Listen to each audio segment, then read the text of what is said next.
Hola, buenas, ¿cómo están, chiquillos? Un gusto estar nuevamente frente a ustedes, en sus casas, en sus hogares. Gracias por estar aquí en la primera clase que les había prometido. Y bueno, como habíamos hablado en la clase 0, el día de hoy vamos a ver el contenido de generalidades, que dice aquí, de números reales. Entonces vamos a ver el área de números, ¿no es cierto? ¿Se acuerdan cuando hablamos de nuestros ejes temáticos? Vamos a partir con la parte de números. Y bueno, principalmente la clase del día de hoy vamos a reforzar y volver a entender, comprender todos los conceptos fundamentales de los números, ¿no es cierto? Aunque suene muy básico. No les voy a enseñar cuáles son los números, sino que las propiedades que tienen estos números, los grupos numéricos y todo ese tipo de cosas. Entonces, vamos a ir a la siguiente diapositiva y vamos a tener este ejercicio PSU. ¿Ya? Se dan cuenta, bueno, es un ejercicio bastante antiguo, dice proceso de admisión 2010. Es muy antiguo, pero es un ejercicio de que está disponible en internet para ver y es oficial, ¿no es cierto? Fue utilizado en el proceso de admisión, entonces fue usado en la PSU así, tal cual. Y bueno, y este tipo de ejercicios no han sido afectados, entonces nos sirve para ver cómo estamos. Bueno, aquí dice, la suma de tres números impares consecutivos es siempre, redoble tambores, sale divisible por 3, divisible por 6 y divisible por 9. Entonces este es un típico tipo de pregunta PSU o PTU o lo que sea como le quieran llamar. Y nos salen las tres opciones y nosotros conocemos este tipo de preguntas, ¿no es cierto? Hay que elegir si es solo uno, solo dos, 1 y 3 en este caso, 2 y 3 o las 3. Entonces vamos a tener que ver si es que cada una de ellas cumple o no cumple. ¿Ya? Bueno, más adelante vamos a ver la respuesta de esta pregunta y necesito que estén atentos con todo lo que vamos a ver en la clase, así ustedes van a poder responderla. Y si ustedes quieren responderla ahora en este instante, respóndanla, anótenla y después vamos a ver si está correcta o no está correcta. Bueno, partamos con nuestros conjuntos numéricos. Aquí vamos a tener un diagrama que representa los conjuntos numéricos. Partimos con los números naturales, ¿no es cierto? Son los números que nosotros conocemos desde, digamos, kinder, ¿no es cierto? La prebásica. Desde antes, de hecho, así como lo primero que aprendemos es a contar, ¿no es cierto? ¿Cuántos años tiene? El niño hace así, no sé, tengo 3 años. Y eso es los números, ¿no es cierto? Que es lo que nosotros podemos contar. El 1, 2, 3, 4, 5, 6 en adelante. Todos los números positivos, ¿no es cierto? Luego, a esto le agregamos el 0. Hay distintos tipos de personas que dicen que los números naturales ya contienen 0 o no contienen 0, pero en este caso vamos a decir que luego se le agrega el 0, ¿no es cierto? El número natural, la misma notación con el 0 abajo. Y luego se le agregan los z. Este tipo de números, recuerden que estamos hablando siempre de los números negativos, el 0 con nuestros números naturales y los positivos. Si seguimos más adelante, vamos a tener los racionales, que vamos a tener todo lo que es con fracciones, todo lo que tiene que ver con decimales, ese tipo de preguntas. Números que van a ser con decimal finito, eso es muy importante. ¿Por qué? Porque si nos vamos a decimal infinito, vamos a tener los irracionales, que es esta Q con el asterisco, o dentro ponen una I con una Q de distinta notación, pero van a ser todos los números que tienen decimal infinito. Que estamos hablando de los números con decimal infinito, no sé, pues digamos, raíz de 2, raíz no tiene una raíz exacta, entonces va a quedar con el decimal infinito. Y lo que engloba a todos estos grupos es R. R es nuestros números reales, los números que conocemos ya en la enseñanza media, que nuestros números negativos, positivos, fracciones, decimales, finitos, infinitos, raíces, todo lo que podemos ver aquí. Entonces, esos son nuestros números reales. Y bueno, más adelante aquí va a mostrar que están los números imaginarios y los complejos, lo cual no vamos a tomar nosotros en este momento, dado a que estos números no van a ser considerados para el temario. Entonces, vamos a enfocarnos solamente en esta parte de aquí, que son los reales, ¿no es cierto? La R de la brillito. Y bueno, aquí nos sale un poco de notación en forma de grupo. Se me perdimos, quiero volver atrás. Esto que tenemos acá, este símbolo, es de que contiene. Entonces, los números naturales están contenidos en el natural con 0. ¿Cuál está contenido en Z, contenido en Q, contenido en R, contenido en los complejos, ¿ya? Es decir, de que, y aquí podemos ver en el diagrama, de que R contiene todo lo que está dentro, ¿cierto? Q contiene todo lo que está dentro, Z contiene todo lo que está dentro. En este caso, R es el más grande, ¿no es cierto? Porque contiene Q asterisco. Si seguimos adelante, vamos a tener nuestros números naturales. Bueno, aquí salen los nombres, ¿no es cierto? Hay distintos nombres para cada uno de ellos, pero tenemos un número, ¿cierto? Naturales, que decía, desde el 1, 2, 3, 4, 5. Aquí dicen cardinales a los que empiezan desde el 0, ¿no es cierto? Que es un tema de numeración, de orden. Esos son los cardinales. Y tenemos los enteros, desde los negativos hasta los positivos, ¿no es cierto? Piensen que siempre los números enteros son los números que nosotros usamos para numerar cosas, ¿ya? Bueno, muy pocas veces numeramos cosas en negativo, por ejemplo, no sé, los pisos de un estacionamiento son en negativo, ¿no es cierto? Pero no hay un entrepiso, no hay con decimales, solamente el número. Luego tenemos los racionales, que dicen que está de esta forma: A partido B, donde A y B son enteros y B es distinto de 0. ¿Por qué B es distinto de 0? Porque recuerden que cualquier cosa partida a 0 no existe. Los racionales pueden ser anotados de forma decimal y de forma de fracción, pero muchas veces, o la mayoría de las veces, lo vamos a ver en forma de fracción. Nos dice que todo número entero es racional, ¿no es cierto? Porque recuerden que los racionales, si volvemos atrás, a ver si puedo volver atrás rápidamente, los racionales contienen a los enteros, a los números naturales. Bueno, los enteros y los naturales, obviamente. Y luego tenemos los irracionales, que los ejemplos que le ponía, que son que tienen decimal infinito, es decir, que no se pueden escribir como fracción. Hay gente que dice, no sé, pues existe la fracción de que, no sé, pues, que es parecido a pi, pero es parecido, no es exactamente el mismo número. Recuerden que pi es un número infinito, ¿no es cierto? Que tiene infinitos decimales. El número es 3,14, la verdad. Está entre el 3 y el 4, ahí está pi, pero tiene decimal infinito. Entonces por eso no se puede escribir como fracción. Por eso es irracional, eso es la única diferencia, que no puede ser escrito como fracción y tiene decimales infinitos. Aquí nos sale notación de grupo. Dicen que los números racionales intersectados con los números irracionales es vacío, es decir, no se tocan, ¿no es cierto? Son como dos esferas que no se cortan en ningún momento, pero en cambio la unión de los racionales con los irracionales, tenemos aquí, en los números reales. Es decir, tenemos estos dos grupos que no se tocan, pero si consideramos todo lo que tienen esos grupos, son nuestros números reales. Luego vamos a las propiedades, que si A, B y C son números reales, entonces se cumplen las siguientes propiedades. Y aquí tenemos muchas propiedades. Tenemos la conmutatividad, ahí está complicado leerlo, es decir, de que se cumple de que A más B, lo mismo decir B más A. En el caso del por también, A por B, lo mismo decir B por A. Importante decir de que aquí solamente se toma la suma y la multiplicación, dado a que la resta deriva de la suma y la división deriva de la multiplicación. La función principal es la suma y la multiplicación. Luego tenemos la asociatividad.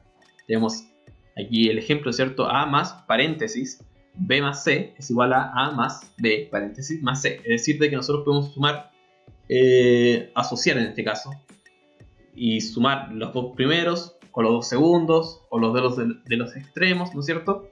Eso significa que es asociativo, de que da lo mismo a dónde hago la operación, se mantiene, considerando aquí sumas con sumas y multiplicaciones con multiplicaciones. Luego tenemos la distributividad, parece trabalengua esto, de que lo que nosotros conocemos, ¿no es cierto? Cuando tenemos la multiplicación de binomios o de un monomio por un binomio, vamos a tener de que A por B más C, en paréntesis eso, es lo mismo decir que A por B más A por C, ¿no es cierto? Se distribuye el A, ahí viene el nombre. Aquí con la resta también lo muestran, recuerden que la resta deriva de la suma, entonces cumple. Luego tenemos el elemento neutro aditivo, y esto es muy importante que ustedes lo conozcan porque en muchas preguntas les puede salir eso. ¿Cuál es el elemento neutro? O sumándole un neutro o algo así. El neutro aditivo en este caso es el 0, ¿no es cierto? 0 más lo que sea, eso es lo que sea, se mantiene lo que está. Vamos a tener luego el neutro multiplicativo, que es el 1, ¿no es cierto? 1 por algo, es ese algo. 2 por 1, 2. 3 por 1, 3, así. Luego vamos a tener el elemento absorbente en la multiplicación, es decir, el elemento que anula, también se le conoce así, que es el 0, ¿no es cierto? A por 0 es 0, cualquier cosa por 0 es 0. Tenemos el inverso aditivo, y esto es muy importante que usted conozca. El inverso aditivo, entre paréntesis, opuesto de A es menos A. ¿no es cierto? Es lo que nosotros conocemos. El inverso aditivo de menos 3 va a ser más 3, se le cambia el signo. El inverso aditivo de más 84 va a ser menos 84. Y así vamos con el inverso multiplicativo o recíproco. Dice, si A es distinto de 0, el inverso multiplicativo recíproco de A es 1 partido A. Es decir, el inverso multiplicativo o recíproco de 2 sería 1 partido 2, un medio. ¿Qué otra cosa puede ser? El inverso multiplicativo de, no sé, menos 3 va a ser 1 partido menos 3 o menos un tercio. Clasificación. Vamos a tener paridad e imparidad. ¿A qué se refiere en eso? Es muy simple, no se preocupen. Estamos hablando de nuestros números pares y los números impares. Bueno, importante aclarar aquí esta fórmula que nos sale aquí, ¿no es cierto? Los números de la forma 2n con n perteneciente a z, ¿no es cierto? A los enteros. Y los números impares de la forma 2n más 1 con n perteneciente a z. Esto de acá, el 2n más 1 y el 2n es muy importante. Porque muchas veces dicen, los números pares son los múltiplos de 2, ¿no es cierto? Sí, más o menos. ¿Por qué? Porque es 2 por el número. Entonces, de esa forma, vamos a poder también ver que los números impares pueden decir, no sé, serían entonces los múltiplos de 3 o algo así. No, es los múltiplos de 2 más 1. Y aquí sale el ejemplo, ¿cierto? Menos 5, menos 3, menos 1, 1, 3 y 5. Y así hasta el infinito, ¿no es cierto? Bueno, esto de acá de 2n más 1 y 2n, tómenlo en cuenta, ya va a ser importante para nuestra pregunta que habíamos planteado al principio. Luego tenemos los múltiplos. Los múltiplos de un número entero son aquellos que se obtienen al multiplicar por algún otro número entero. Suena como trabalengua, pero aquí tenemos el ejemplo. Recuerden que los múltiplos de 7 va a ser, bueno, aquí sale desde lo entero, ¿no es cierto? Recuerden que están los números positivos, el 0 y los negativos, 0 y positivo. Ahí sí. Entonces vamos a tener menos 14, 7, 0, 7, 14, 21. En otra palabra, la tabla del 7, ¿no es cierto? La tabla del 7 son los múltiplos de 7. Los múltiplos de 15 va a ser 0, 15, 30, 45 y también los negativos. Si vamos a los divisores de un número entero, son aquellos números enteros que dividen exactamente división con resto 0. ¿Ya? Esto es muy importante de que sea una división exacta. Es decir, cuando nosotros dividimos, que no nos quede un decimal o que no nos quede un resto, sino que nos tiene que dar un resto 0. Tiene que ser una división exacta. Y los ejemplos, los divisores de 6 va a ser menos 6, menos 3, menos 2, menos 1, 1, 2, 3 y 6. ¿No es cierto? Como son números enteros, se repite tanto el negativo como el positivo. Está el inverso, ¿no es cierto? Que habíamos visto anteriormente. Y, bueno, los divisores de 24, es eso. Luego vamos conociendo ya, nosotros sabemos lo que es un múltiplo y un divisor. Vamos a los números primos. Y esto es muy importante porque los números primos dice que son aquellos números naturales. Recuerden, números naturales, estamos hablando de los positivos, ¿no es cierto? Que son divisibles por 1 y sí mismo. Solo tienen dos divisores. Y aquí está la pregunta del siglo, ¿no es cierto? Siempre me dicen, profesor, ¿el 1 es número primo? Veamos, el 1 se puede dividir por sí mismo. Sí, 1 dividido 1 es 1. Y el 1 se puede dividir por 1, aunque suene redundante, sí se puede también, ¿no es cierto? Pero como es lo mismo, no puede cumplir por las dos cosas. Es como que o cumple por uno o cumple por el otro. Es muy raro ahí.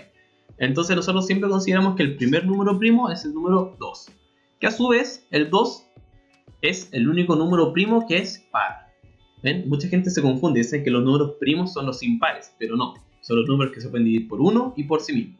Aquí tenemos la tabla de los primeros. Está el 2. O sea, la tabla, un paréntesis, ¿no es cierto? Un grupo. Tenemos 2, 3, 5, 7, 11, 13, 17, 19, 23, 29. Y si quieren seguir viéndolos, tienen que comprar. El 30 se puede dividir por 1. Sí, por sí mismo también se podrá dividir por otro número. Por ejemplo, el 30 se puede dividir por 5. El 30 se puede dividir por 10, por 3. No, se divide por muchos números. Aquí solo tienen que ser divisibles por 1 y sí mismos.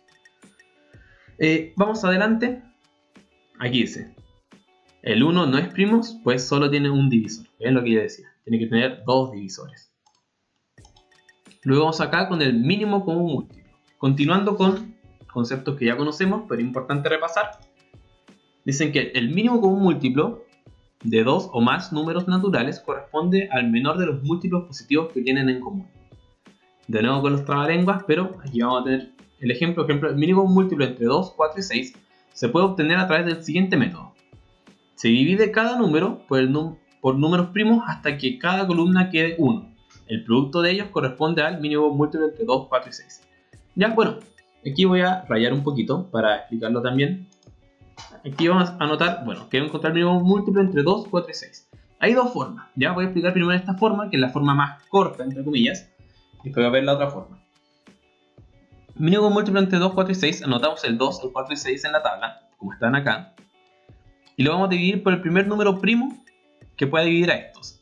Vemos, recuerden que el primer número primo es el 2, ¿no es cierto? Entonces vamos a hacer el 2 puede dividir al 2, al 4 y al 6, sí, claro que sí. Entonces ponemos 2 dividido, ¿no es cierto? 2 dividido 2 nos da 1 y terminamos. 4 dividido 2 nos da 2. 6 dividido 2 nos da 3. Luego, vamos a ver de nuevo. ¿Podemos dividir con 2 de nuevo? Sí, porque tenemos este 2 de acá. El 3 no se puede dividir, entonces se mantiene igual.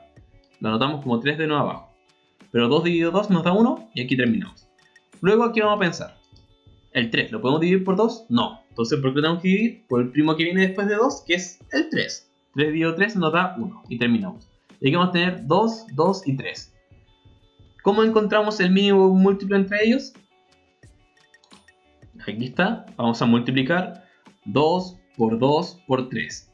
¿De dónde vienen estos números? De aquí. Estos son 2 por 2 por 3 es 12. Entonces el mínimo múltiplo entre 2, 4 y 6 es 12. Otra forma de verlo, de una forma más larga, vamos a tener que ver los múltiplos, ¿no es cierto? Aquí dicen el menor múltiplo positivo que tienen en común. Entonces pensemos en múltiplos positivos de 2.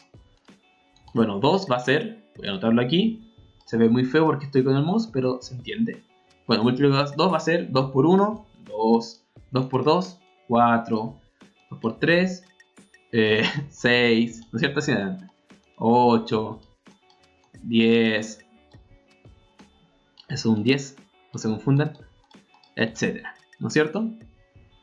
Luego vamos a dar los múltiplos del 4, que van a ser 4, 16, no, que es 16, me confundí ahí.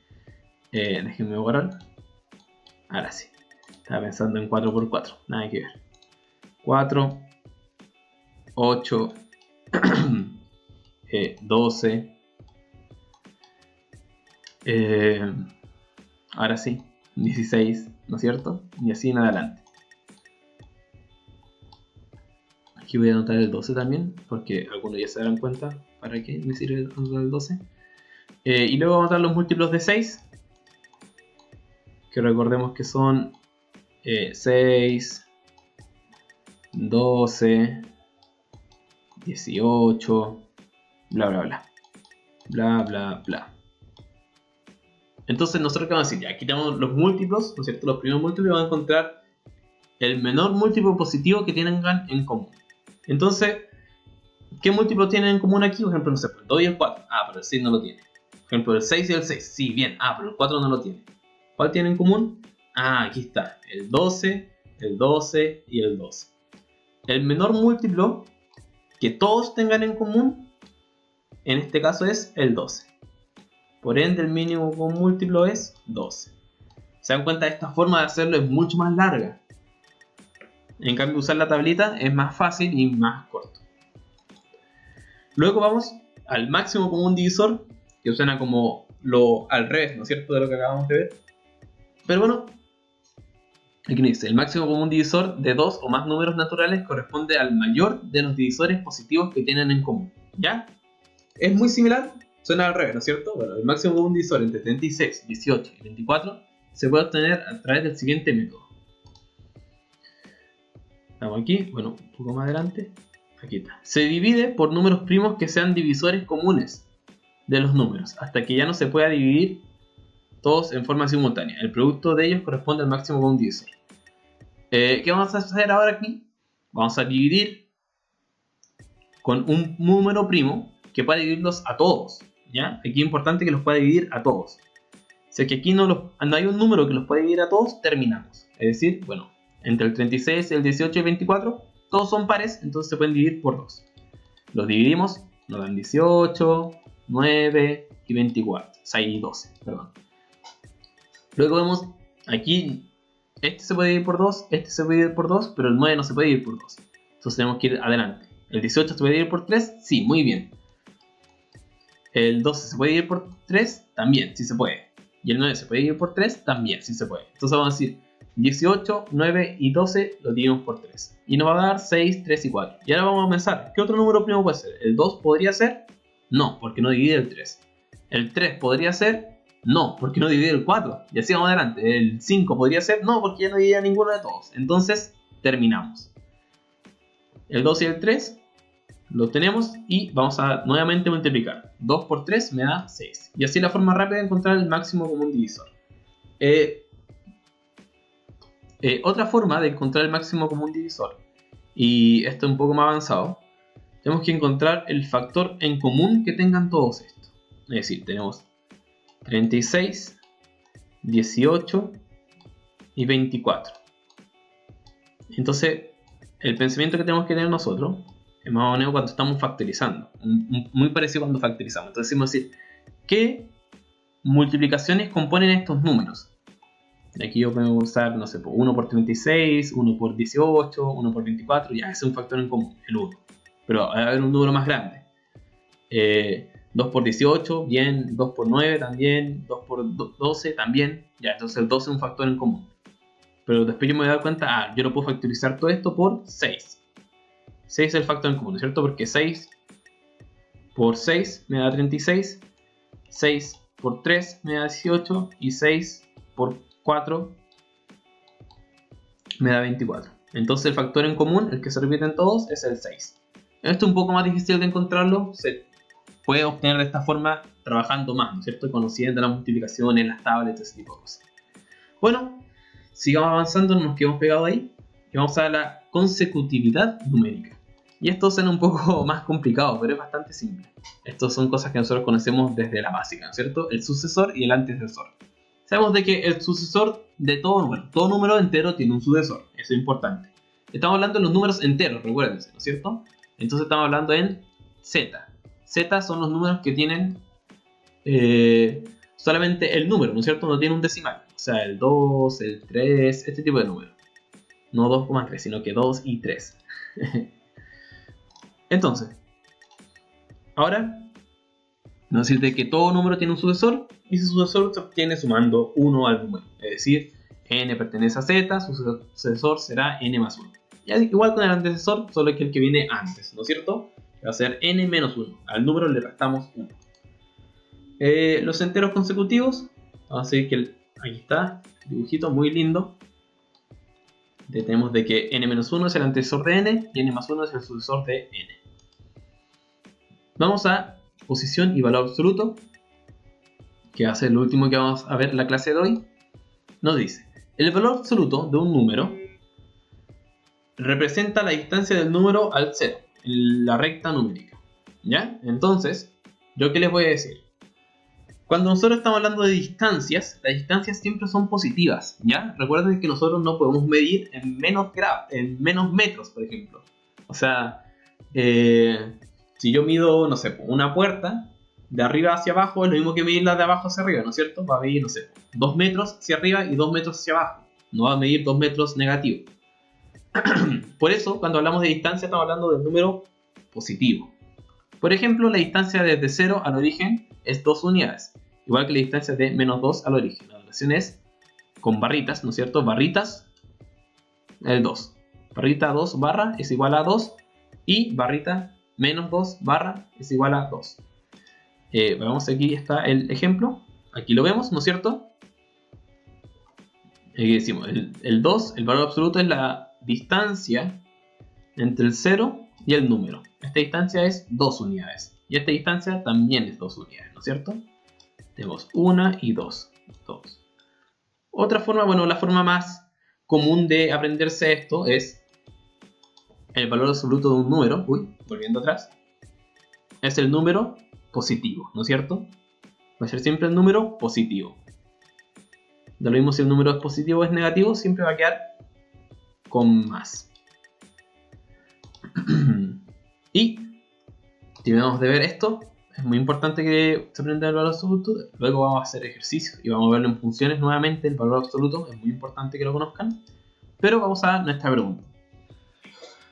Aquí nos dice, volviendo a lo que acabamos de ver, dice: la suma de tres números impares consecutivos es siempre divisible por 3. ¿Ya? Recuerden que aquí estamos viendo los divisores, ¿no es cierto? Que sea divisible por 3, divisible por 6 y divisible por 9. Se cuenta, todos estos tres son múltiplos de 3, entonces a lo mejor por ahí hay algo. Uno tiene que siempre analizar la pregunta que está para responder. Pero bueno, digan la suma de tres números impares. Esto es súper fácil, ¿por qué? Los números impares van a ser 2n más 1, ¿no es cierto? Entonces 2n más 1 es el número impar. Si sumamos tres números impares, 2n más 1 más 2, digamos que es otro número, ¿no es cierto? Entonces vamos a poner 2... No. Ya sí, pongamos 2x más 1, ¿no es cierto? Otro número impar. Más 2 y más 1. Todos estos son números impares distintos, ¿ya? Yo les puse distintas letras para que sepamos que es distinto, pero da lo mismo que letras le ponen ustedes, se van a dar cuenta. Bueno, aquí podemos sumar los 1, ¿no es cierto?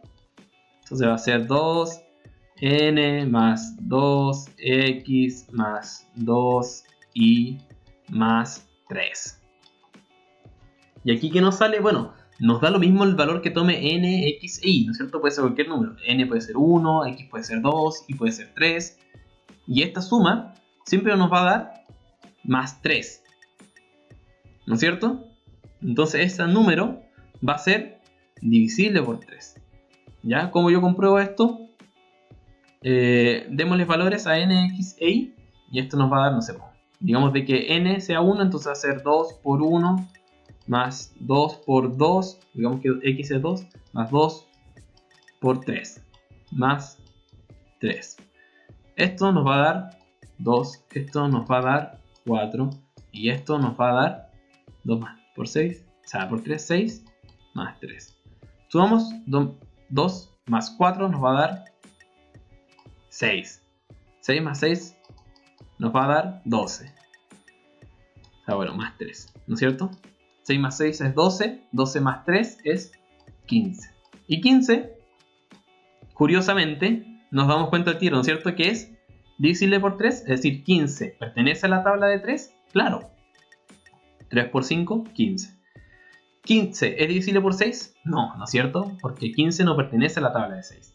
Y 9 es divisible por... O sea, 15 es divisible por 9, tampoco, porque 15 no pertenece a la tabla de 9. Y se encuentra, bueno, esto es un ejemplo súper fácil que nos dice que solamente puede ser divisible por 3. Entonces yo voy aquí y marco solo A. Veamos cuál es la respuesta. Redoble tambores. Justo está rayado encima. Ay, y no puedo borrarlo. Ahí sí que sí. La alternativa correcta es A. Y lo marcamos. Bueno, chiquillos, con esto terminamos la primera clase. Recuerden que junto a este video les subiré también la guía de ejercicios y la próxima semana les subiré la guía con las respuestas, con las soluciones. Y van a estar explicadas las soluciones. Si es que tienen cualquier duda, recuerden consultarme en mi correo, que les enviaré también. Traten de cualquier consulta hacerlo de la forma más clara posible. Por último, mandar una foto, mandar un desarrollo, o decir, profesor, aquí qué es lo que me pregunta realmente. Si tienen dudas, a no ser para, digamos, para entender la pregunta. Eso. Así que estoy atento. Recuerden de que lo más importante en este momento es ejercitar muchísimo. Entonces hagan la guía a su ritmo, no hay problema, no necesito que me los entreguen, no hay fecha de entrega, sino que es para beneficio propio, ¿no es cierto? Para que ustedes puedan estudiar y avanzar lo más posible. Y bueno, eso, me despido por el día de hoy y estaré atento. Adiós.